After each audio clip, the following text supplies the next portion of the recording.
नमस्कार साथियों।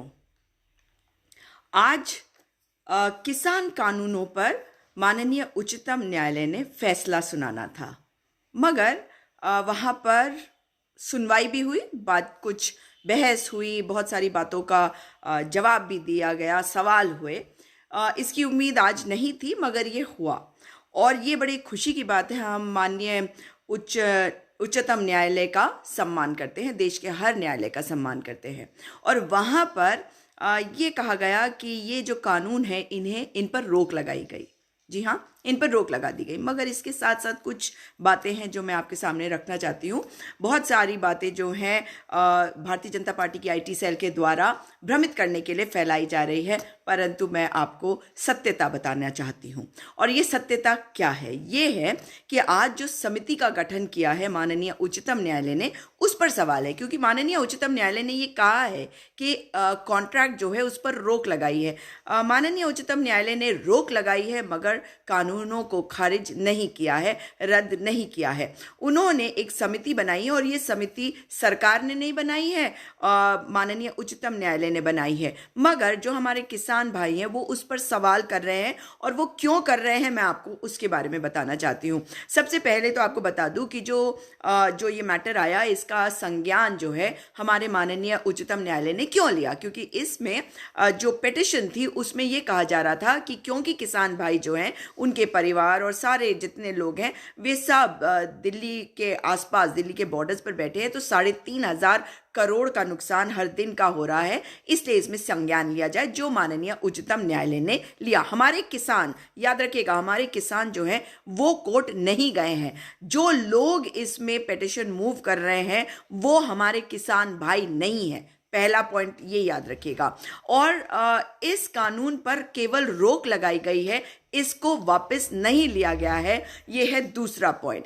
इसका मतलब है अगर एक कानूनों को वापस लेना है तो अभी भी सरकार के पास जो है ये रास्ता है। अगर वे चाहते हैं कि हमारे जो किसान भाई हैं वे अपने आंदोलन को खत्म कर दें, लेकिन मैं अगले पॉइंट पे आती हूं कि हमारे किसान भाई इस चीज के लिए तैयार नहीं है। वो नहीं तैयार है वापस जाने के लिए, वो नहीं तैयार है अपने आंदोलन को खत्म करने के लिए। और उसका कारण है क्योंकि ये काले कानूनों को वो रद्द कराने के लिए आए हैं। उनका ये कहना है, वे तो कोर्ट गए नहीं, उनको कहा जा रहा था बार बार कोर्ट चले जाओ, कोर्ट चले जाओ। क्यों कह रही थी सरकार, ये समझ में नहीं आया। क्यों बार बार सरकार इस बात पे जोर लगा रही है? देखिए, सरकार अगर कोई कानून लाती है तो वो सक्षम होनी चाहिए कि वे लोगों को समझा सके कि उसमें कुछ फायदे हैं। उसके बाद किस प्रकार से हमारे किसान भाइयों को बदनाम किया गया। और मैं आपको एक चीज अवश्य कहना चाहती हूं, ये किसान भाई जो हैं देश का 67-68% है। तो आप मुझे बताइए, सोच के, दिमाग लगा के, जो अंधभक्त है मैं उनसे भी जानना चाहती हूं कि आप मुझे बताइए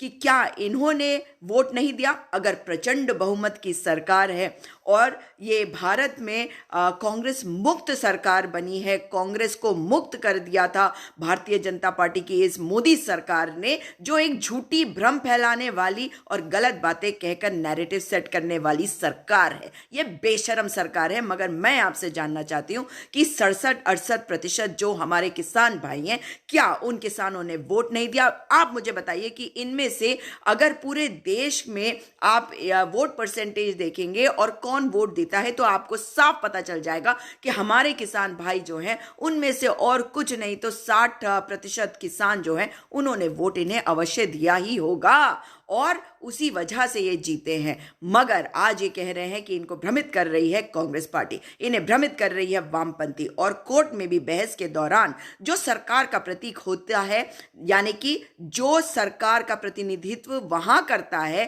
कोर्ट के अंदर सरकार की का पक्ष रखता है, उनकी बातें बताता है, वो वकील, वो झूठा वकील तो है। क्योंकि अगर आपको याद होगा कि जिस वक्त हमारे प्रवासी भाई जा रहे थे, भाई बहन जा रहे थे अपने घरों की ओर, तो उन्होंने कोर्ट में खड़े होकर, हरीश साल्वे की बात कर रही हूं, उन्होंने कहा था कि नहीं ये झूठ है, सड़क पे कोई नहीं है। उस वक्त माननीय उच्चतम न्यायालय तो वही सुनेगा जो वो कह रहे हैं, क्योंकि उन पर तो विश्वास किया भी जाना चाहिए और करना भी चाहिए। लेकिन आज क्या हुआ? आज उन्होंने कहा कि इनके अंदर कुछ खालिस्तानी आ गए, कुछ असामाजिक तत्व आ गए। मतलब ये नैरेटिव फिर से सेट करने की कोशिश कर रहे हैं कि यहाँ पे जो है असामाजिक तत्व है। मैं जानना चाहती हूँ इनसे कि अगर असामाजिक तत्व है तो इनको उठा के जेल में क्यों नहीं बंद कर देते? अगर ये कुछ ही किसान थे तो इन्हें जेल में क्यों नहीं बंद कर दिया आपने? पूरी दुनिया में क्या मैसेज जा रहा होगा कि हमारे देश की जो सरकार है वो किस प्रकार से हमारे ही देश के लोगों को जो है बदनाम करने की कोशिश कर रही है, किस प्रकार से उनको अपमानित करने की कोशिश कर रही है, कोशिश नहीं और कर भी रही है।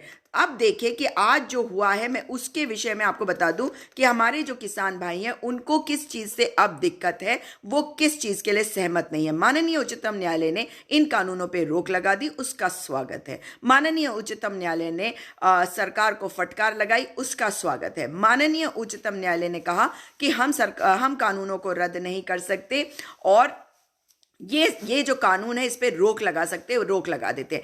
कॉन्ट्रैक्ट फार्मिंग के लिए कहा कोई कॉन्ट्रैक्ट नहीं होगा। इसका मतलब है हमारी माननीय उच्चतम न्यायालय को भी जो कानून है उसमें त्रुटि दिख रही है। अब कानून बनाने वाले, क्योंकि कोर्ट में बार बार ये कहा जा रहा है इनके वकीलों के द्वारा कि आपको अधिकार नहीं है, कोर्ट को अधिकार नहीं है कानून को बदलने का, रद्द करने का, क्योंकि कानून बनाने का अधिकार संसद के पास है। आप मुझे बताइए, संसद में ये जो कानून पास हुए थे ये किस प्रकार से पास हुए थे? ध्वनि मत से पास हुए थे ना, उस राज्यसभा में जहां से इन्हीं के एक समर्थक पार्टी यानी कि बादल वाली जो पार्टी है अकाली दल की, वो भी तो इनका समर्थन नहीं कर रही ना उसके बाद से। तो इसका मतलब है कि ध्वनि मत से उस वक्त भी आपको याद होगा कि आंकड़े मैंने तब भी दिए थे कि इनके पास पूर्ण बहुमत नहीं था। लेकिन अगर उस विषय पर नहीं भी जाए तो आज अगर देश का अन्नदाता सड़कों पे खड़ा है तो इन्हें पीछे हटना चाहिए। ये एक एक व्यक्ति को फोन करते हैं, एक एक किसान को फोन करते हैं उत्तर प्रदेश में,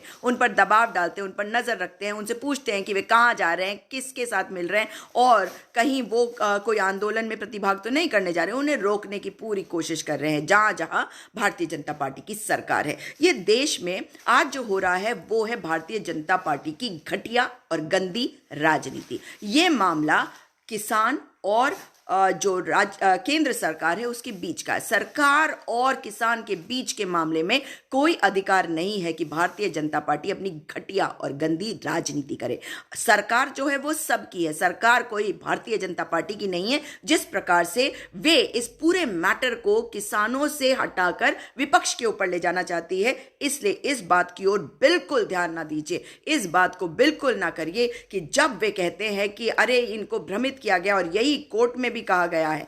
अब मैं आती हूं आपको बताना चाहती हूं उस समिति के बारे में जो समिति गठित करी गई है। उसमें 4 लोग हैं, इनके नाम बता दूं आपको। अशोक गुलाटी जो एक एग्रीकल्चरल इकोनॉमिस्ट हैं, भूपिंदर सिंह मान प्रेसिडेंट है भारतीय किसान यूनियन के एक धड़े मान ग्रुप के और बार बार कोर्ट जाते रहते हैं। अनिल घनवत प्रेसिडेंट है महाराष्ट्र के शेतकारी संगठन के और Pramod Kumar Joshi international food policy research institute के। इनसे दिक्कत क्यों है आप जानना चाहेंगे? मैं आपको वही बताना चाहती हूं कि जो इस समिति में 4 लोगों को रखा गया है, ये चारों लोग जो है किसान कानूनों का समर्थन करते हैं और ओपनली समर्थन करते हैं। ये पब्लिक डोमेन में है, इन्होंने आर्टिकल्स लिखे हैं फाइनेंशियल एक्सप्रेस में। अभी मैं आपको सिलसिलेवार इस बारे में बताना चाहती हूँ। सबसे पहले मैं बात करना चाहती हूँ आपसे अशोक गुलाटी के बारे में। अशोक गुलाटी जो है वो कहते हैं कि जो ये कृषि कानून है ये जो है बहुत बढ़िया लॉज हैं और इन्होंने जो हमारे देश में आर्थिक रिफॉर्म्स हुए थे, इकोनॉमिक रिफॉर्म्स 1991 में यानी कि पीवी नरसिम्हा राव की सरकार के समय में, ये उसके बराबर बताते हैं। कहते हैं ये बहुत अच्छे कानून है, बहुत बढ़िया कानून है। तो आप मुझे बताइए कि जो 1991 के इकोनॉमिक रिफॉर्म्स आए थे तो क्या लोग सड़कों पे आके उसका विरोध कर रहे थे? क्या लोग सड़कों पे आकर इस बात को कह रहे थे कि ये कानून ठीक नहीं है? अब आ जाते हैं, मैं भूपिंदर सिंह मान के बारे में आखिर में कहूंगी। आपको आपको मैं अनिल घनवत के बारे में बताना चाहती हूँ, जो प्रेसिडेंट हैं शेतकारी संगठन के। इनके बारे में और भी बताऊंगी। इन्होंने बार बार कहा है कि कृषि कानूनों में जो बदलाव है, यानी कि इनमें अमेंडमेंट करी जाए, इनको पीछे ना लिया जाए। ये तो पहले ही कह रहे हैं, तो बाद में क्या कहेंगे भाई, रिपोर्ट में क्या देने वाले हैं। ठीक है, तो ये जो है, ये तो हमारी सरकार भी कह रही है कि इसमें हम पीछे नहीं हटेंगे, इसमें बदलाव ले आएंगे। इसके बाद आ जाते हैं प्रमोद कुमार जोशी के ऊपर। ये है international food policy research institute, जिन्होंने भारत सरकार की बहुत बढ़ाई करी थी फाइनेंशियल एक्सप्रेस में, कि इन्होंने मतलब इनको कहा कि ये पॉजिटिव रिस्पॉन्स देना चाहिए फार्मर्स को, और कहा कि जो फार्मर्स हैं यानी कि किसान भाई हैं, वो अपने जो गोल हैं उनको बदल रहे हैं, जो वो चाहते हैं उस चीज़ से हट रहे हैं। तो क्या लगता है कि ये हमारे किसानों के लिए बोलेंगे?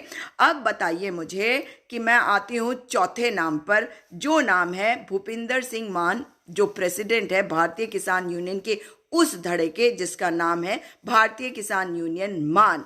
इन्होंने इन सारे कृषि कानूनों को सराहा है और इन जितने रिफॉर्म्स हैं इनका स्वागत किया है। इन्होंने कहा कि कंपटीशन होना चाहिए कृषि में, और इनके चेयरमैनशिप, मतलब ये अध्यक्ष हैं ऑल इंडिया किसान कोऑर्डिनेशन कमेटी के, और ये दिसंबर के महीने में कृषि मंत्री नरेंद्र तोमर से जाकर मिले थे और उन्हें अपना समर्थन दिया था।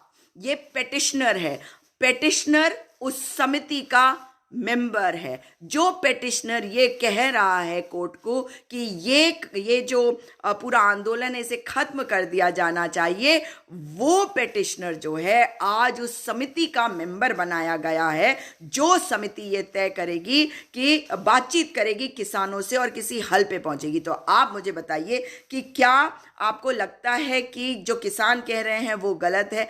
अगर आप ऐसे लोगों को रखते, ये न्यूट्रल है क्या?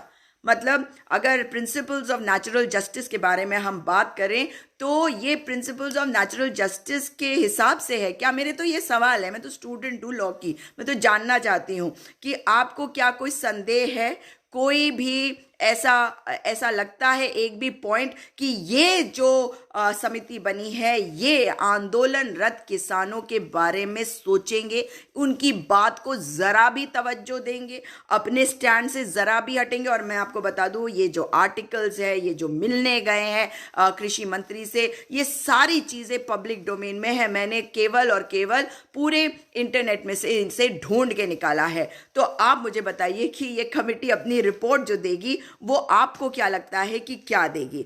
एक आर्टिकल जो फाइनेंशियल एक्सप्रेस में लिखा गया, प्रमोद जोशी, अब मैं प्रमोद जोशी के इस आर्टिकल के बारे में बता रही हूं जो AK पडी और प्रमोद जोशी ने लिखा। इसमें लिखा कि फार्मर एजिटेशन जो हो रहा है और वो कह रहे हैं कि इन कानूनों को वापस लिया जाए और MSP, अब ध्यान से सुनिए, MSP को लीगल जो एक जामा दिया जाए, उसको वैधानिक रूप दिया जाए, उसे कानून में डाला जाए। वो हमें बड़ा हैरान कर रहा है। ये प्रमोद जोशी ऑलरेडी कह रहे हैं, इन्होंने मतलब ये पूर्वाग्रह है इनका। तो ये जब पूर्वाग्रह के साथ जाएंगे तो क्या ये किसानों की बातों को सुनेंगे भी? ये कह रहे हैं कि हमें लगता है कि जो किसान कह रहे हैं वो गलत है। इसमें लिखा है, given the apprehensions over the impact of the laws on the farmers are mostly misplaced। ये बात इन्होंने फाइनेंशियल एक्सप्रेस में लिखी थी। और एक दूसरी जगह का बता रही हूँ, मनी कंट्रोल ने कोट किया इनको MSP के बारे में, जिसमें इन्होंने कहा कि MSP एक ऐसी प्रक्रिया है जिसमें धान और गेहूं जो है वो जो सरकार है वो खरीदती है।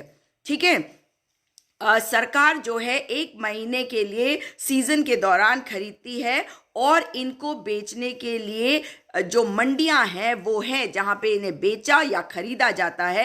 लेकिन ये आगे कहते हैं कि ये सरकार का काम नहीं है कि वे खरीदे या बेचे, और ये सामाजिक देशों में होता था, ये सोशलिस्ट कंट्रीज में होता था कई दशक पहले, और जब सरकार जो है वो धान का मूल्य तय करती थी। लेकिन अब जो है मार्केट तय करती है, इसलिए हमारे किसान जो कह रहे हैं वो गलत है। एमएसपी नहीं होनी चाहिए। हमारी सरकार कह रही है कि एमएसपी के लिए हम लिख कर देने को तैयार है। ये याद है ना, तीसरा बिंदु, वो लिख कर देने को तैयार हैं और ये कह रहे हैं कि एमएसपी नहीं होनी चाहिए। अब मैं आपको वापस आती हूँ अनिल घनवत के ऊपर जो महाराष्ट्र के शेतकारी संगठन से हैं और इन्होंने सरकार को पूर्ण रूप से समर्थन दिया है हमारे आंदोलन करते हुए किसानों के विरुद्ध। तो क्या ये अपनी रिपोर्ट में किसानों की बातों को सुनेंगे? इन्होंने 24 अगस्त 2020 इन्होंने एक चिट्ठी लिखी थी जो प्राइम मिनिस्टर को भेजी थी, हर क्षेत्र में जो लोकल तहसीलदार है उसके ऑफिस में, और इन्होंने स्वागत किया था इन कृषि कानूनों का। और ये किया था अगस्त। कानून कब बना? सितंबर। यानी कि इन्होंने उस अध्यादेश के द्वारा लाए गए कानूनों का स्वागत कर दिया था जिसका पूरे देश के किसान उस समय से विरोध कर रहे थे। ये कानून बनने के पहले ये उसका समर्थन कर रहे थे। तो आपको क्या लगता है कि ये किसान के बारे में सुनेंगे? और हमारी माननीय उच्चतम न्यायालय का कहना है कि जो ये समिति बनी है ये किसी नतीजे पे पहुंचेगी। तो अब मुझे बताइए, बातचीत करके क्या कोई हल निकलेगा? और एक और आर्टिकल बता रही हूं इनका, जो इन्होंने प्रिंट में इनको कोट किया गया घनवत को, और दिसंबर 2020, अभी बस पिछले महीने। और इसमें कहा कि बहुत सारे ग्रुप्स हैं हमारे जैसे जो कृषि कानूनों का समर्थन करते हैं भाई। और प्रॉब्लम ये है कि केंद्र ने इनसे पहले बात नहीं करी थी इन कानूनों को बनाने के। तो हम भी तो यही कह रहे हैं या नहीं कह रहे घनवत जी? तो फिर वो कह रहे हैं कि ना तो इन्होंने किसानों से बात करी जो इसका समर्थन कर रहे थे, ना उनसे बात करी जो इसका विरोध कर रहे हैं।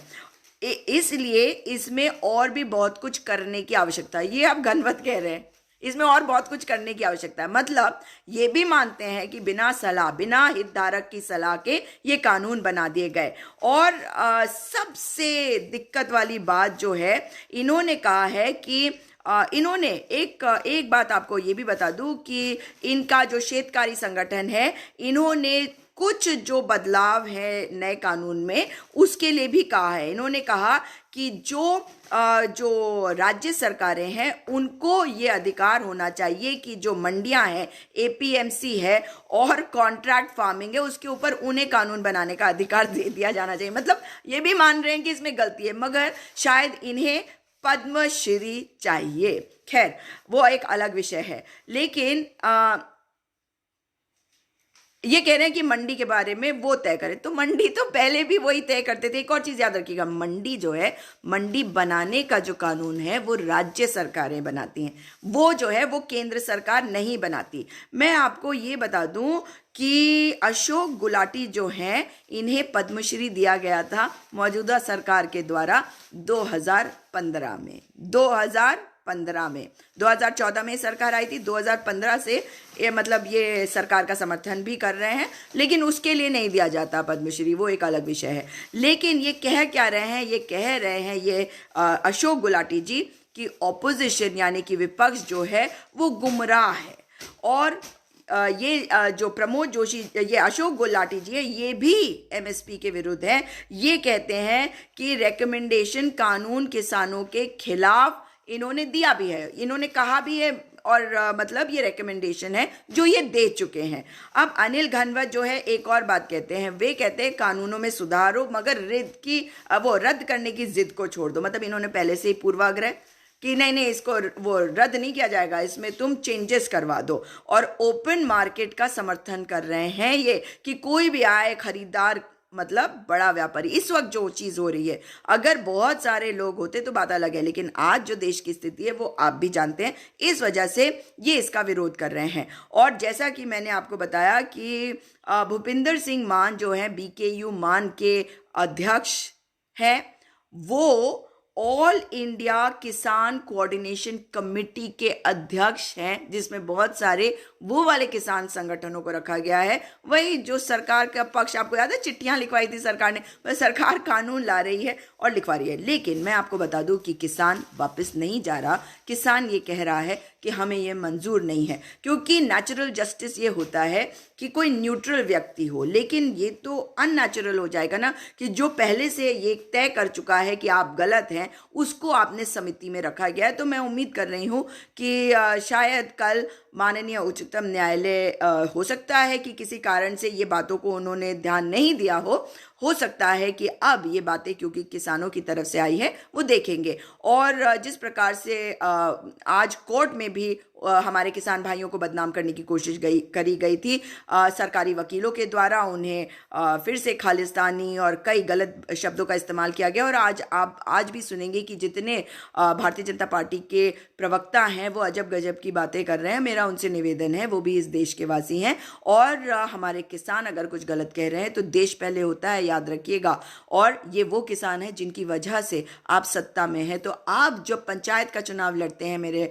भाइयों और बहनों, तो आप इसीलिए जीतते हैं क्योंकि ये किसान भी आपको वोट देते हैं। किसान जो है अगर 67-68% है इस देश का, तो वही तो तय करता होगा ना कि कौन जीतेगा इस देश में। तो प्रचंड बहुमत की सरकार, प्रचंड बहुमत पाने वाली सरकार, ये ना भूले कि उनको जिताने वाली, उनको उस स्थान पर बैठाने वाली ये जनता है और ये किसान है, ना कि अडानी और अंबानी। इस जिद को करना बंद करें और ये जो हठ धर्मिता है इससे अपने आप को मतलब अलग करने की कोशिश मात्र तो कर ही सकते हैं। करें ना करें वो बात अलग है, लेकिन देश जो है वो किसानों के साथ आज भी है। माननीय उच्चतम न्यायालय हो या कोई भी न्यायालय, हम सबका सम्मान करते हैं, मगर देश देख रहा है कि क्या नेचुरल जस्टिस होता है, क्या सच होता है, क्या झूठ, क्या सच्चाई। क्योंकि जिस वक्त ये ऑर्डर आया था उस वक्त भी लग रहा था कि क्या मतलब जो कहा जा रहा है वो सही है। लेकिन क्या सचमुच में एक जो समिति बनेगी उससे कुछ हल निकलेगा? लेकिन जैसे ही किसानों को नामों का पता चला, उन्होंने इसका विरोध कर दिया कि जो पहले से ही जिनके अंदर पूर्वाग्रह है और वो सरकार का समर्थन कर रहे हैं, तो वो किसानों की बात क्यों सुनेंगे? भाई उनकी बात सुननी, अगर समिति के पास जानना है जो सरकार की ही बात कर रहे हैं, सरकार के पक्ष में बात कर रहे हैं, तो सरकार से तो इनकी बातचीत हो ही रही है। वो तो बहुत बड़ी समिति है जिसमें कोई भी मंत्री कभी भी चला आता है। तो मुझे लगता है कि 26 जनवरी का बहुत बड़ा दबाव है और किसान भाई जानते हैं, किसान बहनें जानती हैं कि इतना बड़ा जो मूवमेंट है, इतना बड़ा आंदोलन, इसे तोड़ देना बड़ा आसान है, इसे वापस जोड़ना बड़ा मुश्किल। और ये वो समझ रहे हैं, शायद यही उनको लग रहा है कि उनके साथ किया जा रहा है, कोशिश कर नहीं पाएंगे। सरकार पीछे हटे, काले कानून वापस ले। संसद में कानून लाए थे, संसद का सत्र बुलाएं, स्पेशल सेशन बुलाइए और इन कानूनों को वापस लीजिए। पहले भी बहुत सारे कानून आप वापस ले चुके हैं। अगर थोड़ी सी भी आपके अंदर संवेदनशीलता है, आपने जाके उन किसानों को कितना अपमानित किया, कितनी गलत बातें करी उनके बारे में आपके वकीलों ने कोर्ट में, कम से कम अगर सचमुच में संवेदनशीलता दिखाना चाहते हैं तो दिखाइए। नहीं तो ये तो देश जान ही गया है कि नथुराम गोडसे के जो अनुयायी हैं, मैं आपको फिर बताना चाहती हूँ कि नथुराम गोडसे का इन्होंने खतना कराया था महात्मा गांधी की हत्या के कुछ महीने पहले। उसके हाथ पे नाम गुदवाया था कुछ महीने पहले, क्योंकि उन्होंने तय कर लिया था कि जब महात्मा गांधी की हत्या करेगा नथुराम गोडसे तो ये अपने आप को उससे अलग कर देंगे। ऐसा हो नहीं पाया, लोगों ने उसे पकड़ लिया था। समझ गए आप? तो आज भी जो आपको वोट देते रहे हैं, जिन्होंने आपको वोट दिया, आप उन्हें कह रहे हैं कि ये कांग्रेस के वोटर हैं या कांग्रेस द्वारा भ्रमित हैं, तो कुछ तो शर्म कर लीजिए। कांग्रेस या कोई भी विपक्ष नहीं है इस वक्त। आपका वोटर आपका विपक्ष बनके आपके सामने आज खड़ा है, आपको पीछे हटाकर, आपको हराकर रहेगा, क्योंकि आपने अहंकार का मुद्दा बना लिया है। इसलिए अब आपकी हार निश्चित है। कितने दिन तक करेंगे, कब तक करेंगे, देखते हैं। हम अपने किसान भाइयों के साथ हैं और कल उम्मीद कर रहे हैं कि माननीय उच्चतम न्यायालय भी इसमें संज्ञान लेगा। हो सकता है ये बातें उनके नज़र में ना आई हो कि सब बातें पब्लिक डोमेन में हैं, वैसे पब्लिक डोमेन में तो है, तो हो सकता है कि मैंने आपको कहा ना, सरकारी वकील तो बहुत झूठ बोल भी रहे थे वहाँ। चलिए, उम्मीद करते हैं कुछ अच्छी खबर कल मिलेगी। लेकिन किसान कह रहा है समिति नहीं, कानून वापस। दोबारा मुलाकात होगी। इस वीडियो को अधिक से अधिक शेयर करिएगा, अधिक से अधिक लोगों को जागरूक करिए। दोबारा मुलाकात होगी। नमस्कार। जय हिंद, जय भारत, जय जवान, जय किसान और जय संविधान।